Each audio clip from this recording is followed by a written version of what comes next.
Si u konvertua në muslimane Aleksia Peleshi. Vajza e kryetarit të kuvendit Niko Peleshi ka surprizuar publikun me transformimin më të madh të jetës së saj. Nga vajza e showbizit që dikur e shionte jetën e natës, të drita dhe skenës, në një rrugtim shpirtëror që e ka quar drejt fesë islame. Aleksia, e njohur për stilin e lirshëm dhe për postimet provokuese nga udhëtimet e saj, prej kohësh në Riyadh ajo ka një imazh krejt tjetër. Në vend të foto me rroba banjo e festanate, ajo tash ndan momente ku shihet e veshur thjesht, me vija serioze dhe pa asnjë ekspozim. Ky ndryshim ka ndezur rrjetin. Disa e kanë përshëndetur për qetësinë dhe besimin që reflekton, ndërsa të tjerë kanë aluduar se ajo është konvertuar për dashuri, për një djalë arab. Por Aleksia vendoset të reagojë vetë. Në një postim që u bë viral, ajo sqaroi se kjo nuk ka të bëjë me askën tjetër, përveç saj.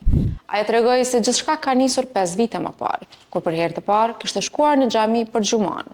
Ka pranuar se janë dashur vite për ta ndjerë momentin e shahadetit, dhe se ky ka qenë një vendim i pjekur i bërë me bindje të plotë. Në fjalët e saj, ajo shpreh se nuk do të konvertohej kurrë për një person. Këtë e ka bërë për veten. Sot Aleksia Peleshi jeton mes Spanjës dhe Egjiptit, ku duket se ka gjetur një ekuilibër të ri mes besimit dhe jetës moderne. Një vajzë që dikur shuhej për jetën dinamike, tipike për një të re në të 20-tat. Tashmë është bërë simbol i qetësisë dhe përkushtimit shpirtëror. Një ndryshim që ka habitur të gjithë, por për të ishte i vetmi hap i drejtë.